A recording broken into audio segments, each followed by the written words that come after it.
السلام عليكم ورحمة الله وبركاته. أهلا بيكم حبايبي في فيديو جديد ووصفة جديدة. في فصل الشتاء بتزيد قوي نزلات البرد والكحة. النهاردة هقول لكم على وصفة قوية جدا وفعالة. أنا بس جربتها بصفة شخصية. الوصفة دي كانت جدتي بتعملها، نتائجها زي السحر كده للكحة. لو بتشوفوا حبايبي قناتي لأول مرة، رجاء تشتركوا في القناة، اضغطوا على اشتراك أو سبسكرايب تحت الفيديو. كمان ياريت نفعل الجرس واختاروا أول أو الكل علشان يوصلكم إشعارات لما نزل الفيديو. زي ما احنا عارفين إن الكحة بتكون نوعين، في كحة بتكون جافة بتكون ناشفة، وفي كحة بتكون ببلغم. الكحة اللي ببلغم دي، أنا الوصفة دي صدقوني أول مرة هتاخدوها هتلاقوا النتيجة، يعني انتوا نفسكم هتكونوا يعني منبهرين بالنتيجة. هنعمل ايه؟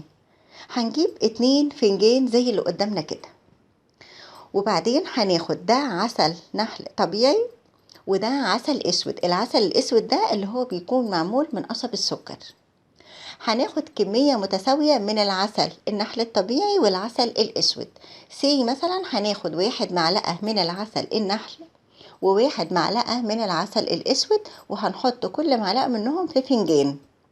وبعدين هناخد قد العسل بالظبط، قد كمية العسل هناخد عصير الليمون.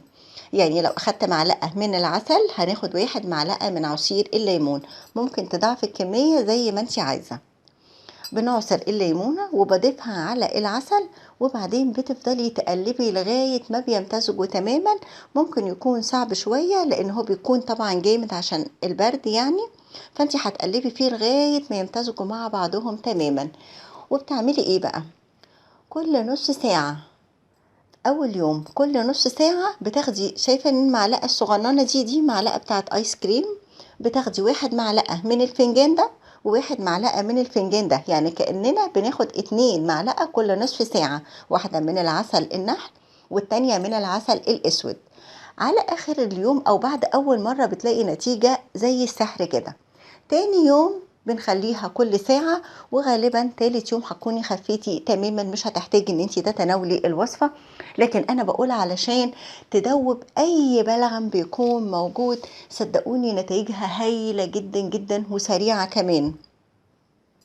استخدموها للكبار للصغار لكبار السن، مش فيها اي مشكلة نهائي.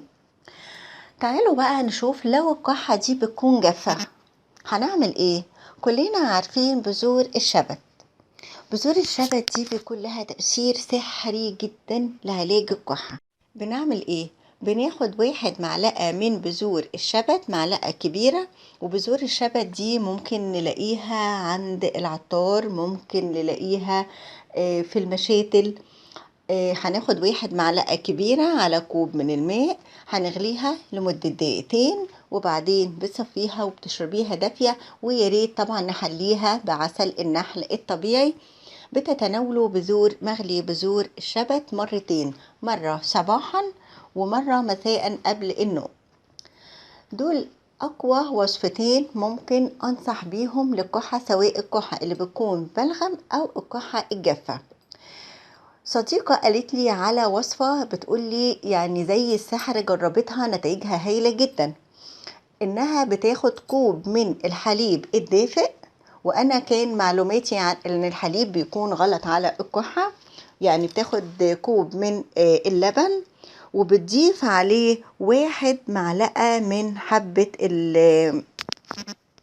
من زيت حبة البركة، مش حبة البركة نفسها، الزيت. وبيكون الحليب ده دافي. يعني بتاخدهم مرتين، نتائجهم بتكون حلوة جدا. كمان في حاجات، يعني انا كنت بشوف جدتي بتعملها، دهان منطقة الصدر بزيت الزيتون. نتائجه بتكون حلوة جدا. يعني زيت الزيتون ده بيكون دافي، وبتبدأي تدلكي بيه منطقة الصدر. ومفروض انك بتلبسي حاجة بتكون تقيلة علشان تدفي المكان ده.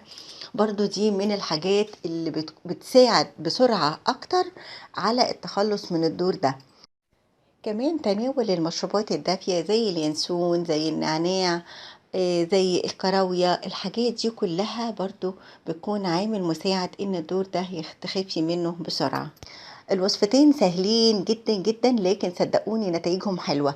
الناس اللي ممكن مش هتتوفر ان هم يلاقوا بذور الشبت، ممكن نستخدم ورق الجوافة، أوراق الجوافة المجففة، أو لو أوراق الجوافة الخضراء، ولكن بذور الشبت بتكون أقوى وأسرع. ممكن كمان مغلي المسمار أو القرنفل، بتاخدي مثلا من 3 حبات ل4 حبات بالكتير، وبتغليهم وبتتناولوهم. برضو كل الحاجات دي يعني بتقلل الكحة بصورة حلوة قوي، بتخلي دور كمان ما ياخدش وقت، لان طبعا يعني زي ما احنا عارفين الكحة فعلا، يعني اللي جربوا ربنا يا رب يعافي الجميع، بعدها فعلا الواحد بيتعب، ودينه وظهره بقى كل الجسم بقى تعبان. جربوا الوصفتين دول. لو اي واحدة عندها وصفة جربتها ياريت تكتب لنا في التعليقات، وكلنا نفيد بعضنا. حبايب قلبي، دي كانت وصفتي النهاردة. ياريت نعمل شير للفيديو. أشوفكم إن شاء الله في فيديو جديد ووصفات أكتر. شكرا لكم حبايب قلبي، في رعاية الله.